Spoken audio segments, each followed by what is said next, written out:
Good morning everyone. Welcome to PW only IAS. दोस्तों, आप सबको पता होगा कि जब भी चुनने के बाद पहली बार असेंबली का सेशन होता है या फिर साल का पहला सेशन होता है, उस केस में जो गवर्नर हैं वो स्टेट असेंबली को एड्रेस करते हैं, राइट। और ये कहाँ लिखा हुआ है? ये लिखा हुआ है आपके संविधान में आर्टिकल 176 के अंदर। ठीक है। अब साथ ही साथ अगर हम आर्टिकल 163 पढ़ें तो उसमें एक बात लिखी हुई है कि जो गवर्नर है वो काउंसिल ऑफ मिनिस्टर्स की एड एंड एडवाइस के ऊपर बाउंड होते हैं। कुछ डिस्क्रिशनरी मैटर्स होते हैं बट नॉर्मली ऐसा देखने को मिलेगा। अब क्वेश्चन यहाँ पे ये आता है कि सर, जो ये स्पीच देंगे हमारे गवर्नर साहब, क्या वो वही स्पीच देंगे जो काउंसिल ऑफ मिनिस्टर लिख के देंगे? The answer is yes. जो स्पीच आपके काउंसिल ऑफ मिनिस्टर ने ड्राफ्ट और अप्रूव कर रखी है वही स्पीच गवर्नर साहब को यहाँ पे पढ़नी होती है। बट कुछ केसेस देखने को मिले हमें पिछले कुछ सालों के अंदर, जहां पर खासकर केरला की बात करूं, तमिलनाडु की बात करूं, वहां पर गवर्नर ने कुछ पॉलिसी में, कुछ स्पीच में कुछ चेंजेस करे हैं। जैसे अभी भी सेशन हुआ केरला के अंदर, तो वहां पर भी जो गवर्नर साहब थे उन्होंने यहाँ पर स्पीच में से कुछ चेंजेस यहाँ पे कर दिए। ये कहीं ना कहीं कॉन्स्टिट्यूशनल प्रैक्टिस के अगेंस्ट जाता है। पॉइंट आता है कि क्या इन्होंने ऐसा क्या कर दिया। एक्चुअली जो केरला की सरकार है वहां पर उन्होंने अपनी जो स्पीच लिखवाई थी उसमें बात मेंशन करी थी कि केंद्र की सरकार की कुछ पॉलिसीज हैं जिस वजह से केरला को कुछ प्रॉब्लम फेस करने को मिल रही हैं। तो यहाँ पे गवर्नर साहब ने वो केंद्र की सरकार वाला जो वर्ड था ना, वो यहाँ पे हटा दिया और उसकी जगह कुछ और चीज़ें ऐड कर दी। तो ये चीज़ कॉन्स्टिट्यूशनल प्रैक्टिस के अगेंस्ट हमें यहाँ पे देखने को मिलती है, क्योंकि कॉन्स्टिट्यूशनल प्रैक्टिस यही बोलती है कि केवल और केवल वही वर्जन जो कैबिनेट ने अप्रूव किया हुआ है वही यहाँ पे गवर्नर को एज इट इज यहाँ पे पढ़ना होता है, वो उसमें कुछ चेंजेस नहीं कर सकते, राइट। ये कहीं ना कहीं सेंटर स्टेट इशू भी एक तरह से बन जाता है, क्योंकि गवर्नर का अपॉइंटमेंट आप जानते होंगे किस तरह से सेंटर करती है, बट कहीं ना कहीं उनको ध्यान जो है वो स्टेट का रखना होता है। तो कई बार सेंटर और स्टेट के बीच में मुद्दे में यहाँ पे गवर्नर का रोल भी देखने को मिलता है। दोस्तों, डेट है आज की 21 जनवरी 2026 एंड आप सभी का स्वागत है आज के प्रीलिम बूस्टर न्यूज डिस्कशन में। स्टार्ट करने से पहले मैं आप सबको बता दूं कि कल यानी कि 22 जनवरी को सुमित सर आ रहे हैं आप सबसे मिलने, राइट। और आपके जो फैकल्टीज होंगे वो भी वो पूरा डिटेल में डिस्कस करेंगे कि कैसे कैसे हम आई यूपीएससी की तैयारी करेंगे, कैसे आईएएस बन सकते हैं। तो आप सब लोग कल 22 जनवरी शाम 3 बजे हमारे साथ ओनली एस यूपीएस चैनल पे जुड़ सकते हैं। चलिए स्टार्ट करते हैं। पहला जो टॉपिक आज हमें डिस्कस करना है वो है यूरोपियन यूनियन एंटी कोएर्शन इंस्ट्रूमेंट। देखो, कई बार आप लोगों ने नोटिस किया होगा ना कि जैसे मान लो दो पार्टीज की लड़ाई हो जाती है, तो कोशिश ये होती है कि ना कि अपने दोस्तों को बुला ले एंड साथ में मिलकर मुकाबला करें। अब ऐसा ही कुछ यूरोपियन यूनियन के कॉन्टेक्स्ट में हमें देखने को मिलता है। देखो, जैसे आज के टाइम ना जो डोनाल्ड ट्रंप है वो अलग अलग देशों को धमका रहे हैं कि आपने अगर ऐसा नहीं किया तो मैं ऐसे कर दूंगा, तेल लेना बंद नहीं किया तो आपके ऊपर ये टैरिफ लगा दूंगा, ऐसे कर दूंगा, आपसे ग्रीनलैंड हथिया लूंगा, है ना। ऐसी बहुत सारी धमकियां यहाँ पे डोनाल्ड ट्रंप दुनिया वालों को देते हैं। अभी ग्रीनलैंड का भी यहाँ पे धमकी इन्होंने दे रखी है कि ग्रीनलैंड को खरीदेंगे, नहीं खरीदना हुआ तो फिर ले लेंगे। ऐसी बहुत सारी बातें यहाँ पे डोनाल्ड ट्रंप बोलते रहते हैं। अब इस मौके के ऊपर ना हमारे जो फ्रांस के आपको प्रेसिडेंट आपको देखने को मिलेंगे, इन्होंने बात करी है कि यूरोपियन यूनियन को ना एंटी कोएर्शन इंस्ट्रूमेंट इस्तेमाल करने का टाइम आ चुका है कि आप एंटी कोएर्शन इंस्ट्रूमेंट का इस्तेमाल करो एंड इस धमकी का जवाब दो। अब सवाल आएगा कि आखिर ये है क्या एंटी कोएर्शन इंस्ट्रूमेंट। देखो, ईयू ने 2023 में इसको अडॉप्ट किया था कि अगर कोई भी देश ईयू को या फिर उसके मेंबर स्टेट्स को धमकाने की कोशिश करता है उसका हम कैसे जवाब देंगे। तो जवाब कैसे दिया जाएगा? या तो देखो, फॉर एग्जांपल किसी ने मान लो हमें ट्रेड से कोई धमकी दी, कुछ इन्वेस्टमेंट या फाइनेंशियल मेजर्स रोकने की धमकी दी, तो उस केस में जो ईयू होंगे और जो उसके देश होंगे वो सामने वाले देश के ऊपर बहुत बड़े टैरिफ लगा देंगे, वहां से इंपोर्ट हो सकता है बंद करवा दें, नए टैक्सेस लगा देंगे उन कंपनीज के ऊपर जो उस देश की टेक कंपनीज हैं। इसके अलावा इन्वेस्टमेंट वहां से रुकवा देंगे। आपका ईयू की सिंगल मार्केट जो है, पूरी की पूरी मार्केट जो है उसका एक्सेस रुकवा दिया जाएगा। विदेशी फर्म्स वहां पर पब्लिक प्रोक्योरमेंट से रोक लगा दी जाएगी। तो कहीं ना कहीं ईयू यहाँ पे लड़ाई करने के लिए वापस उसको कैसे झटका दे, तो उसको यहाँ पे लड़ने के लिए ये सारी चीजें उनके पास हैं अंडर द एंटी कोएर्शन इंस्ट्रूमेंट। अब जैसा मैंने आपको बताया ना कि अभी भी बात वही है कि डोनाल्ड ट्रंप बार-बार धमकियाँ देते रहते हैं अलग-अलग ईयू के देशों को भी और पूरी दुनिया को देते रहते हैं। तो इन्होंने बोला है कि भाई हमें भी यहाँ पे जवाब देना पड़ेगा। ऐसे नहीं है कि हम यहाँ पे पीछे दुबक के यहाँ पे बैठ जाएँ, जो वो कहेंगे हम वही करें, नहीं। अगर हमारे ऊपर वो प्रेशर डाल रहे हैं, तो हम भी वापस में इस तरह की चीज़ें करके उनके ऊपर वापस प्रेशर डाल सकते हैं। नहीं तो ऐसे क्या होगा, कल को ग्रीनलैंड ले लिया जाएगा, कल कोई और कंट्री ले ली जाएगी, कोई और सिटी ले ली जाएगी इस तरह से तो, राइट? तो कैसे ये काम करता है? यहाँ पर सबसे पहले तो यूरोपियन कमीशन इन्वेस्टिगेट करेगा, ईयू काउंसिल जो होगी कंफर्म करेगी कि हाँ, यहाँ पर मेजॉरिटी के साथ कंफर्म करेगी कि हाँ, समझना यहाँ पे यूनानिमिटी नहीं होती, यहाँ पे मेजॉरिटी चाहिए बस। मतलब अगर आपको मेजॉरिटी मिल गई, तो यहाँ पर एंटी कोएर्शन जो इंस्ट्रूमेंट है, वो यहाँ पे एप्लीकेबल हो जाएगा सामने वाले देश के ऊपर। कोशिश यहाँ पे ये रहती है कि पहले बातचीत हो, अगर बातचीत से मुद्दा ना समझे, फिर जाके यहाँ पे आपका एंटी कोएर्शन इंस्ट्रूमेंट यहाँ पे इस्तेमाल किया जाए।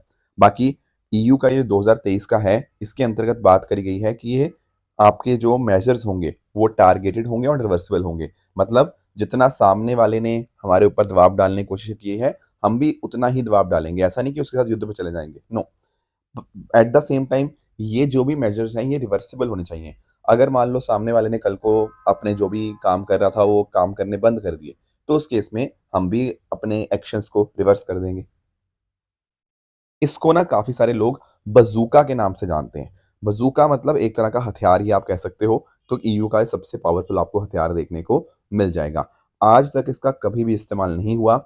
अब देखते हैं जो यूएस जो कर रहा है, ईयू के ऊपर दबाव डाल रहा है, क्या उसके कॉन्टेक्स्ट में ईयू करेगा इसका इस्तेमाल या नहीं करेगा? अगर होता है ना, तो एक तरह से ईयू और अमेरिका के रिश्ते बहुत ज़्यादा खराब हो जाएँगे और डोनाल्ड ट्रंप के आने से ये इम्पैक्ट बहुत बड़े मैसिव लेवल के ऊपर पूरी दुनिया भर में फॉरेन रिलेशंस के कॉन्टेक्स्ट में देखने को मिला है। आगे आएँगे दोस्तों, नेक्स्ट टॉपिक हमारे सामने है standing committee of national board for wild life.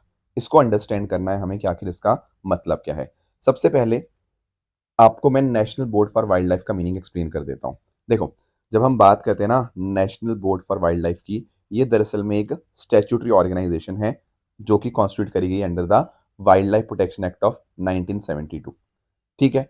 अब इसमें इंटरेस्टिंग बात पता क्या है? इसके अध्यक्ष होते हैं हमारे प्रधानमंत्री ji. Prime minister is our chairperson. तो इस नेशनल बोर्ड का काम ये है कि दरअसल में ना ये हमारी सेंट्रल गवर्नमेंट को एडवाइस देती है। प्लीज़ ध्यान से सुनना, ये एडवाइज़री बॉडी है जो कि सेंट्रल गवर्नमेंट को एडवाइस देती है कि वाइल्ड लाइफ को प्रोटेक्ट करने के लिए हमारे पास क्या-क्या पॉलिसीज़ में और सुधार करने की आवश्यकता है। एक बात और, अगर आपको नेशनल पार्क या वाइल्ड लाइफ सेंचुरी की बाउंड्रीज़ में कुछ बदलाव करना है, तो उसके लिए एनबीडब्ल्यूएल की परमिशन यहाँ पे लेनी पड़ती है। अब प्रधानमंत्री जी तो हैं ही हैं चेयरपर्सन, उसके साथ ही साथ हमारे जो minister of environment, forest and climate change हैं, वो यहाँ पे इसके वाइस चेयरपर्सन होंगे। इसके अलावा मेंबर सेक्रेटरीज़ भी होते हैं, आपके 3 पार्लियामेंट के मेंबर, एनजीओज़ होती हैं, कंज़र्वेशनिस्ट होते हैं, गवर्नमेंट सेक्रेटरीज़ होते हैं और चीफ ऑफ आर्मी स्टाफ भी आपको इसके मेंबर देखने को मिल जाएँगे। ये है national board for wild life. पर इस national board for wild life की एक आपको स्टैंडिंग कमेटी देखने को मिलती है। स्टैंडिंग कमेटी क्या है? देखो, स्टैंडिंग कमेटी जो होगी ना, वो रोजमर्रा के जो भी काम होंगे उनको यहाँ पे देखेगी, इंश्योर करेगी कि हाँ, जो डेवलपमेंट का काम हो रहा है इन एरियाज के आसपास, क्या सही ढंग से हो रहा है या नहीं हो रहा। अब ध्यान रखना, इसको यहाँ पे चेयर कौन करते हैं? इनको चेयर करते हैं union minister for environment, forest and climate change.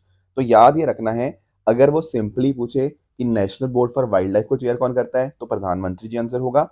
पर अगर standing committee of national board for wild life की बात करें, वहां आंसर होगा आपका minister of environment, forest and climate change. ये भी अपने आप में एक स्टैट्यूटरी बॉडी ही है और इसका भी एडवाइस देने का ही यहाँ पे काम आपको देखने को मिल जाता है। अब इस बॉडी के अंदर 10 से ज़्यादा मेंबर्स यहाँ पे नहीं होते, जो कि मिनिस्टर ही नॉमिनेट करते हैं अपने national board for wild life के मेंबर्स के अंतर्गत ही। अभी क्या हुआ? अभी इस national board for wild life की जो स्टैंडिंग कमेटी है, इसकी मीटिंग हुई। इस मीटिंग के अंदर बात करी गई कैसे हमें यहाँ पे पब्लिक यूटिलिटी सर्विसेज के ऊपर काम करना है, इंफ्रास्ट्रक्चर डेवलपमेंट करना है, but at the same time हमारे एनवायरनमेंट को भी प्रोटेक्ट करना है। उसी के रिगार्डिंग यहाँ पे बात हुई, अलग-अलग प्रपोज़ल्स इनके सामने थे, जैसे किसी जगह पीने के पानी की सप्लाई की बात है, किसी जगह 4G मोबाइल टावर्स इंस्टॉल करने की बात है, कहीं पे सड़क को चौड़ा करना है। तो काम तो बहुत कुछ करने हैं, पर साथ-साथ में हमें एनवायरनमेंट का भी यहाँ पे ध्यान रखना है। वो सारी चीज़ें यहाँ पे इन्होंने अपनी रीसेंट मीटिंग के अंदर टेक अप करी। साथ ही साथ फोकस आया यहाँ पे परिवेश पोर्टल के ऊपर भी। मैं आपको समझाता हूँ व्हाट इज़ परिवेश पोर्टल। परिवेश की फुल फॉर्म है proactive and responsive facilitation by interactive, virtuous and environmental single hub. ये पूरा डेफिनेशन जो है या फुल फॉर्म है, ये परिवेश की है।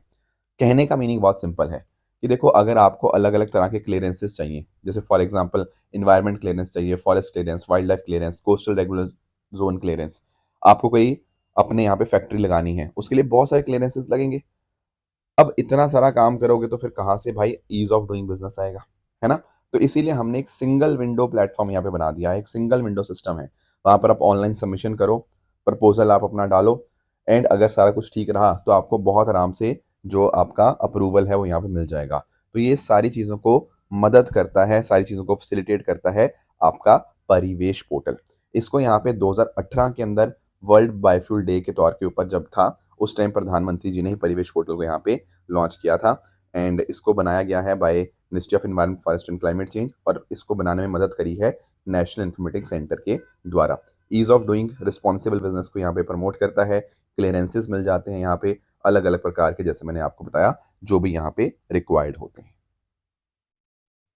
नेक्स्ट आते हैं अगले टॉपिक पे, that is Andaman and Nicobar as a hub for blue economy. दोस्तों, हमारे सरकार ने बोला है कि अंडमान निकोबार को इंडिया की ब्लू इकोनॉमी का सबसे मेजर हब यहाँ पे बनाया जाएगा।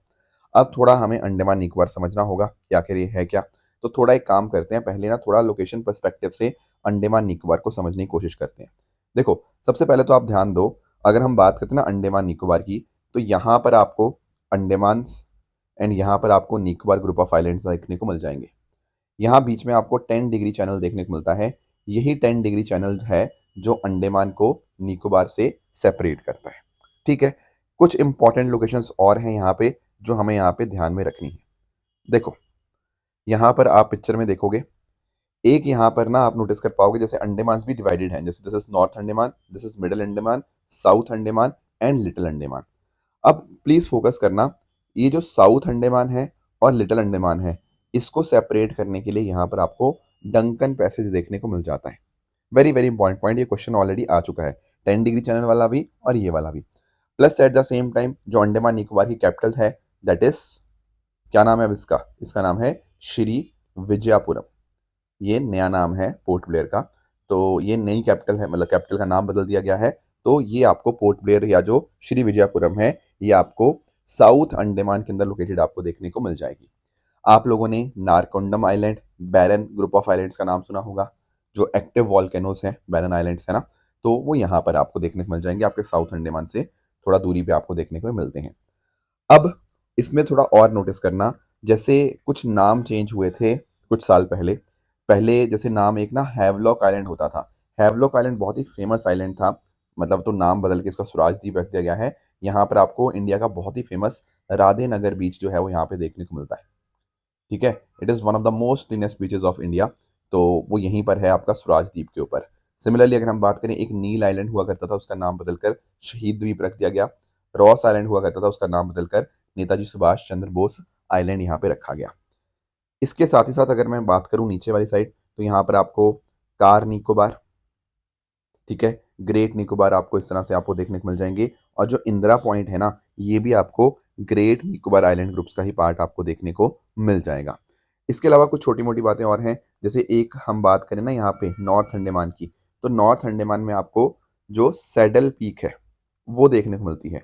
ये जो सैडल पीक है, ये हाईएस्ट पीक है Andaman Nicobar group of islands की। ये बात भी हमें यहाँ पे क्लियर होनी चाहिए कि कैसे कैसे यहाँ पे ये डिवाइडेड है। बाकी एक बात आपको बतानी है, वो है, या छोड़ो आप मैं ही बता देता हूँ, ये है आपका नॉर्थ सेंटिनल आइलैंड। ये नॉर्थ सेंटिनल आइलैंड वही आइलैंड है जहाँ पर आपको सेंटिनलीज, राइट, जो कि एक ऐसी ट्राइब है जिसके साथ ना के बराबर कांटेक्ट है, वो यहीं पर रहते हैं आपके नॉर्थ सेंटिनल आइलैंड के ऊपर, राइट। बाकी अच्छा हाँ, एक चीज़ आप लोग बताओगे, 10 डिग्री चैनल तो मैंने आपको बता दिया, वो तो अंडमान और निकोबार को सेपरेट करता है। आप मुझे बताओगे ये जो 6 डिग्री चैनल है, ये किसको सेपरेट करता है? ये आप ज़रा सोच के मुझे कॉमेंट्स में बताना। अब देखो यार, अंडमान निकोबार का थोड़ा हमने ज्योग्राफी के पर्सपेक्टिव से चीज़ें तो अपनी रिवाइज कर ली, पर अंडमान निकोबार में ना बहुत सारे इंपॉर्टेंट इंपॉर्टेंट आपको wild life sanctuaries, national parks आपको देखने को मिल जाएंगे। जैसे यहाँ पर आप नोटिस कर पाओगे Campbell Bay National Park and Galathea Bay National Park, ये दोनों आपको ग्रेट निकोबार आइलैंड का पार्ट आपको देखने को मिल जाएंगे। उसी तरह से अगर हम बात करें महात्मा गांधी यहाँ पे marine national park, very very important, ये आपको देखने को मिलेगा साउथ अंडमान आइलैंड के ऊपर। एंड यहीं पर आपको रानी झांसी मेरीन नेशनल पार्क भी आपको देखने को मिल जाएगा। बाकी इसके अलावा सैडल पीक मैंने आपको बता दिया, यहाँ माउंट हैरियट नेशनल पार्क भी है। तो ये कुछ इंपॉर्टेंट आपको national Park and wild life sanctuaries का भी आइडिया होना चाहिए। तो भारत, हम यही कोशिश कर रहे हैं कि इनको अच्छे से डेवलप करें, अंडमान निकोबार आइलैंड्स को, एंड एक तरह से स्ट्रेटेजिक मैरीटाइम लोकेशन इनकी तो है ही है, प्लस बायोडाइवर्सिटी यहाँ पे और अच्छे से करें एंड भारत की इकोनॉमी का बहुत इंपॉर्टेंट पार्ट बनाएं। तो कोशिश यही है कि इन आइलैंड्स के माध्यम से ना हम एक्सपोर्ट के ऊपर ध्यान दें, बहुत सारा रोजगार जनरेट करें, वेस्ट टू वेल्थ टेक्नोलॉजीज का यहाँ पे इस्तेमाल करें, और मेरीन बेस्ड न्यूट्रिशन जहाँ पे जो फिशेज वगैरह होती हैं उनकी तरफ करें। प्लस यहाँ पर सेल्फ हेल्प ग्रुप्स, महिलाएं, इनका पार्टिसिपेशन बहुत ज़्यादा इंक्रीज हो रहा है। एंड कोशिश हमारी ये है vocal for local, local for global, एक तरह से लोकल लोगों को मदद करें एंड वो आगे जाके चीज़ों को एक्सपोर्ट करें। That is our entire purpose. And इससे कहीं ना कहीं अंडमान निकोबार काफ़ी ज़्यादा बदलेंगे, काफ़ी ज़्यादा इंप्रूवमेंट होगा वहाँ पे इकोनॉमी के पर्सपेक्टिव से। तो यहाँ पर हम क्या कर रहे हैं, हम फिश फार्मिंग प्रोजेक्ट यहाँ पे कर रहे हैं। फिश फार्मिंग प्रोजेक्ट से क्या होगा, कहीं ना कहीं भारत की जो ओशियंस में इतनी ज़्यादा वेल्थ छुपी हुई है ना, उसको हम यहाँ पे एक्सप्लॉइट कर पाएंगे। सिमिलरली अगर हम बात करें सस्टेनेबल तरह से मरीन एक्वाकल्चर, कोस्टल लाइवलीहुड, तो पूरा इकोनॉमी को यहाँ पे हमारा बनाने का पूरा पूरा पर्पस है। बस साथ में हमें इन्वायरमेंट का भी ध्यान रखना होगा। फिन फिश कल्टीवेशन के लिए हम क्या करेंगे, ओपन सीकेज, ताकि वहाँ पर अच्छी हेल्दी फिशेस का जो आपका ग्रोथ है हम यहाँ पे प्रमोट कर पाएँ। सीवीड फार्मिंग यहाँ पे होगी, ठीक है ना। तो ये सारा जो काम होगा ministry of earth sciences, national institute of ocean technology and Andaman and Nicobar की जो यूटी एडमिनिस्ट्रेशन है, ये सब मिलकर यहाँ पे काम करेंगे, ताकि भारत को ब्लू इकोनॉमी के पर्सपेक्टिव से हम यहाँ पे अंडमान निकोबार को अच्छे से डेवलप कर पाए। नेक्स्ट चलते हैं अगले टॉपिक पे, दैट इज बगरुम्बा ध्वउ 2026। देखो मुझे पता है मैंने प्रोनाउंस गलत किया है, बट ठीक है, क्योंकि मुझे लैंग्वेज आती नहीं तो मैं थोड़ा आपको एक्सप्लेन कर देता हूँ इस पर्टिकुलर टॉपिक के बारे में। देखो अभी पता क्या है, हमारे प्रधानमंत्री मोदी जी गुवाहाटी असम गए थे, तो वहां पर उन्होंने इस पर्टिकुलर गैदरिंग को यहाँ पे एड्रेस किया। ये गैदरिंग बोलना भी इनफैक्ट गलत है, ये एक डांस है। एक डांस तो है, पर यहाँ पर डांस दिखाता है उनके कल्चर को एक तरह से, राइट। देखो आप लोगों ने बोडो कम्युनिटी के बारे में सुना है, बिल्कुल। तो बोडो कम्युनिटी ना दरअसल में इस डांस को परफॉर्म करती है जिसका नाम है बगरुम्बा, ठीक है। ये ट्रेडिशनल फोक डांस है बोडो ट्राइब का, जो कि असम की सबसे बड़ी एथनो लिंग्विस्टिक ग्रुप आपको देखने को मिल जाएंगी। तो कहीं ना कहीं इस डांस के माध्यम से अपना वो एग्रेरियन कल्चर, अपना नेचर के प्रति जो उनका व्यू है, उसको यहाँ पर दर्शाने की कोशिश करते हैं। इनफैक्ट ना इसको बटरफ्लाई डांस के नाम से भी जाना जाता है। उसका कारण यही है कि यहाँ पर ना जो डांस होता है वो इतनी ग्रेसफुली होता है जैसे बटरफ्लाइज की मूवमेंट होती है। तो वहीं से इंस्पायर होकर यहाँ पे हमने इसका नाम बटरफ्लाई डांस भी हम यहाँ पे इसको बोलते हैं। तो बोडो वुमेन जो है वो ग्रुप्स में इसको आपका परफॉर्म करती हैं, और कहीं ना कहीं अपनी जो कल्चरल प्राइड है, अपनी आइडेंटिटी है, उसको यहाँ पे दिखाने की कोशिश करती हैं। तो ये आपका जो बोडो का न्यू ईयर है, दैट इज विसागू फेस्टिवल, उसका काफ़ी क्लोजली यहाँ पे एसोसिएट होता है। कहीं ना कहीं स्प्रिंग का आगमन यहाँ पे देखने को मिल जाता है। एंड साथ में ही यहाँ पर बहुत सारे म्यूजिक इंस्ट्रूमेंट्स का भी इस्तेमाल होता है, जैसे खाम हो गया, खाम है आपका एक ड्रम, सिफुंग हो गया, सिफुंग होगा आपका बेम्बो फ्लूट हो गया, सरजा हो गया एक तरह का वायलिन की जैसा आपका स्ट्रिंग इंस्ट्रूमेंट होता है, और जोथा एंड गोंगवा आपके सिंबल्स एंड जॉ हार्प आपको देखने को मिल जाएंगे। तो ये सारी चीज़ें थी। तो यहाँ पर 10,000 से भी ज़्यादा बोडो आर्टिस्ट जो थे उनका पार्टिसिपेशन आपको देखने को मिला। एंड साथ ही साथ अगर हम बात करें ना, तो ये जो पार्टिसिपेशन था, तो इसके कॉन्टेक्स्ट में यहाँ पे ये शिल्पी दिवस के साथ में हुआ। अब आपके दिमाग में आएगा ये शिल्पी दिवस क्या है। देखो एक्चुअली पता क्या है, जब हम बात करते हैं ना असम की, तो असम की आइडेंटिटी को आगे लाने के लिए वहाँ पे कल्चर का, जैसे मैं आपको बता रहा, बहुत इंपॉर्टेंट रोल रहा। तो एक पर्सन थे ज्योति प्रसाद अग्रवाल जी, इन्होंने ना Assam literature, Assam music, Assam cinema, उनके अंदर बहुत बड़ा कंट्रीब्यूशन रहा। As a poet, as a play writer, as a composer, as a film maker, इन्होंने असम के आर्ट एंड कल्चर को हमेशा हमेशा के लिए एक बहुत सुनहरी चीज़ के अंदर ले आए। तो इसी चीज़ को हम रिकॉग्नाइज करते हैं, और उनके डेथ एनिवर्सरी को शिल्पी दिवस के तौर पे सेलिब्रेट कर जाते हैं। एंड अगर हम बात करें तो कहीं ना कहीं 2020 में बोडो पीस अकॉर्ड भी हुआ था। तो कहीं ना कहीं उसके बाद से कोशिश है कि हाँ पूरे एरिया में शांति हो, तो उसको भी यहाँ पे दर्शाता है। बाकी ये जो बगरुम्बा, तो मैंने आपको मीनिंग समझा दिया। ये दुआऊ की जब बात करते हैं, इसका मतलब होता है वेव, ठीक है। तो एक तरह से कल्चरल वेव यहाँ पे चल रही है असम के अंदर। बाकी सरकार भी बहुत काम करती है बोडो आइडेंटिटी को प्रोटेक्ट करने के लिए। जैसे फॉर एग्जांपल जो बोडो लैंग्वेज है इसको 8 शेड्यूल में ऐड किया गया है। बाकी असम की ऑफिशियल लैंग्वेज के तौर के ऊपर भी, मतलब एसोसिएट ऑफिशियल लैंग्वेज के तौर के ऊपर भी इसको रिकॉग्नाइज किया गया 2020 में। एंड साथ ही साथ हमने बोडो कचारी आपका वेलफेयर ऑटोनमस काउंसिल है इसको स्टैब्लिश किया। And Bodoland administrative staff college भी यहाँ पे बनाया ताकि एजुकेशन और बाकी सब चीज़ें यहाँ पे बेहतर हो पाएँ। एक अलग से बोडो मीडियम एजुकेशन के लिए सेपरेट डायरेक्टरेट भी यहाँ पे क्रिएट किया गया है। नेक्स्ट आते हैं अगले टॉपिक पे, that is your hope island. देखो सबसे पहले तो इसकी आप लोकेशन समझना कि आखिर ये होप आइलैंड है कहाँ पे। अगर हम दोस्तों बात करते हैं ना आंध्र प्रदेश की, तो आंध्र प्रदेश में आपको काकीनाडा बे देखने को मिलता है, ठीक है। तो वहीं पर आपको होप आइलैंड देखने को मिल जाएगा। अब कई बच्चों के दिमाग में आएगा ये ऐसे कैसे आइलैंड बन गया ये पानी के अंदर। देखो इसका कारण पता क्या है, इसका कारण है आपकी जो गोदावरी नदी। अब आप लोग जानते होंगे गोदावरी नदी यहाँ से फ्लो करती है। तो धीरे धीरे क्या हुआ कि जो सेडिमेंट्स थे ना वो गोदावरी नदी के यहाँ पे इकट्ठे होते रहे। तो उन सेडिमेंट के डिपोजिशन की वजह से क्या होता है, यहाँ पर एक होप आइलैंड यहाँ पे बन जाता है। ध्यान रखना यहाँ पर हमारी कोरिंगा वाइल्ड लाइफ सेंचुरी है ना, कोरिंगा वाइल्ड लाइफ सेंचुरी का ही एक तरह से हिस्सा है आपका hope island. Coringa wild life sanctuary में मतलब बहुत बड़े स्तर के ऊपर आपको मैनग्रोव इकोसिस्टम आपको देखने को मिल जाते हैं, ठीक है। अब ये जो आपका होप आइलैंड है ये लगभग 600 किलोमीटर दूर है सतीश धवन स्पेस सेंटर श्रीहरिकोटा से, जो कि हमारा इसरो का one of the main launch site आपको देखने को मिल जाएगा, ठीक है।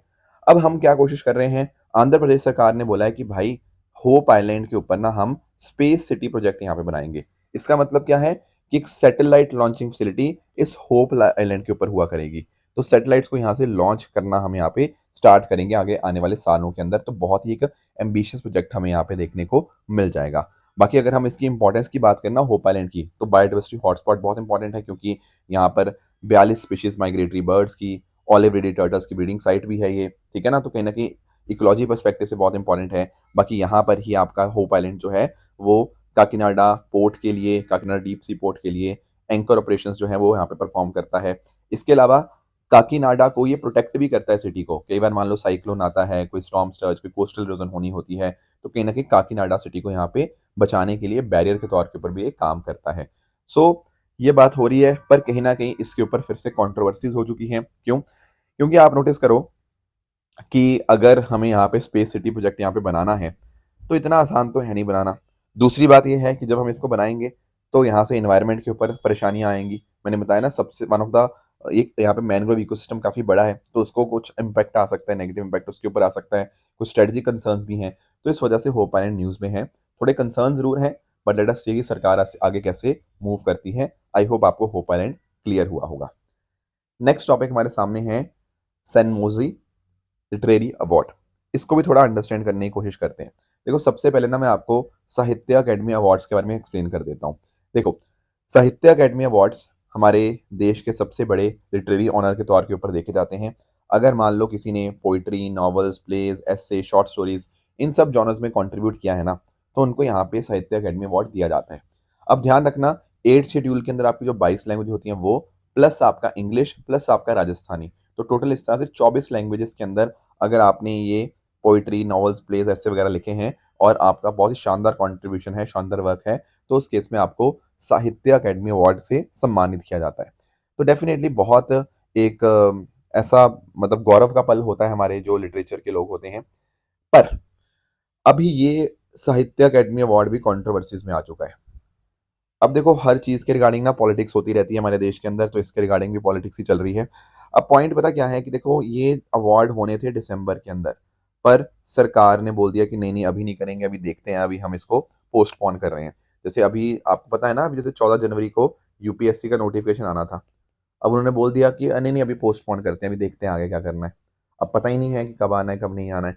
अब साहित्य अकेडमी अवार्ड्स का मतलब अनाउंस किए हुए 1 महीने से ज्यादा हो गया है कि हाँ हम करेंगे करेंगे करेंगे, पर कर ही नहीं दे। तो एक्चुअली क्या हो रहा है कि लिटरेचर के जो लोग हैं वो बहुत ज्यादा आज के समय सरकार से नाखुश हैं कि सरकार शायद ऐसा कर रही है कि शायद हो सकता है बंद ही कर दे साहित्य अकेडमी अवार्ड।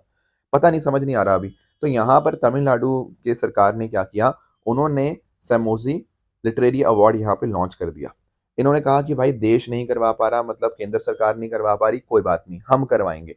और इन्होंने यहाँ पे क्या किया है, इन्होंने नॉन हिंदी लैंग्वेजेस को मोस्टली यहाँ पे इंक्लूड किया है। जैसे इन्होंने अपना जो अवार्ड बनाया ना, इसमें तमिल, तेलुगु, कन्नड़ा, मलयालम, उड़िया, बंगाली, मराठी, इन 7 लैंग्वेजेस को उन्होंने यहाँ पे इंक्लूड किया और बोला कि आगे और भी करेंगे। क्योंकि इन्होंने ये बोला कि भाई लिटरेचर और इस तरह के मामलों के अंदर कोई पॉलिटिक्स नहीं होनी चाहिए।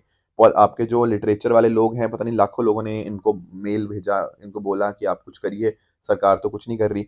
तो इस केस में यहाँ पे इन्होंने फिर इस तरह से इन 7 लैंग्वेजेस के लिए स्टार्ट किया है आपका नेशनल लेवल लिटरेरी ऑनर, ठीक है, जिसका नाम है सैमोजी नेशनल लिटरेरी अवार्ड। तो कहीं ना कहीं बिल्कुल बिना किसी पॉलिटिकल बायस के, बिना किसी ब्यूरोक्रेटिक इंटरफेरेंस के, जो अच्छा काम करेगा उनको ही यहाँ पर ये अवार्ड दिया जाएगा। पॉलिटिशियंस के साथ जो लिंकेज वाले लोग हैं उनको नहीं मिलेगा, ठीक है। तो 5 लाख का अवार्ड होगा इस तरह से हर लिटरेरी वर्क के लिए, और कहीं ना कहीं क्रिएटिव फ्रीडम, लिंग्विस्टिक डाइवर्सिटी और इन सब चीज़ों को यहाँ पे दर्शाया जाएगा, राइट। अब दोस्तों आ जाते हैं अपने क्वेश्चंस की तरफ। आपके सामने आज 2 क्वेश्चंस होंगे। पहला क्वेश्चन है आईएनसी के प्रेसिडेंट्स के बारे में, इनको आप ट्राई करिएगा। एंड दूसरा क्वेश्चन है आपका स्तूपा के रिगार्डिंग। तो ये 2 क्वेश्चन आपको यहाँ पे मुझे कमेंट्स में बताने हैं कि इनमें से क्या सही आंसर इनका होगा। कल दोस्तों मैंने आपको होमवर्क दिया था मदनपल्ले ऑफ आंध्र प्रदेश के रिगार्डिंग। देखो ये जो लोकेशन है ना, ये पता क्यों पॉपुलर है?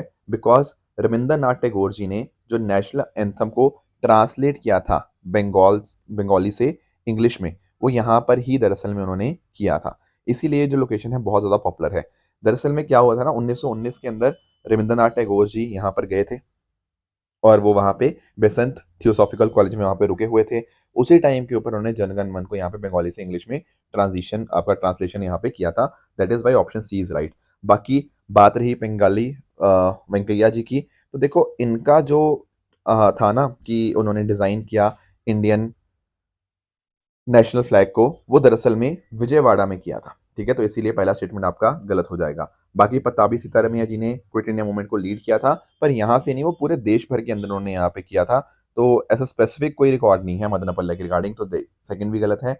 बाकी मैडम ब्लवास्की एंड कोलन ऑटकॉट जी ने जो हेड क्वार्टर्स थे, वो सबसे पहले देखो इनके जो हेड क्वार्टर्स थे वो न्यूयॉर्क के अंदर थे, बट आगे जाके जो इनके हेड क्वार्टर्स हैं वो अद्यार, चेन्नई या मद्रास में यहाँ पे शिफ्ट कर दिए जाते हैं। तो डी भी गलत है, तो option C is the right answer. एक और मैंने आपको होमवर्क दिया था विद रिगार्ड्स टू कि कौन लीडर है एंड कौन मूवमेंट के साथ एसोसिएटेड था।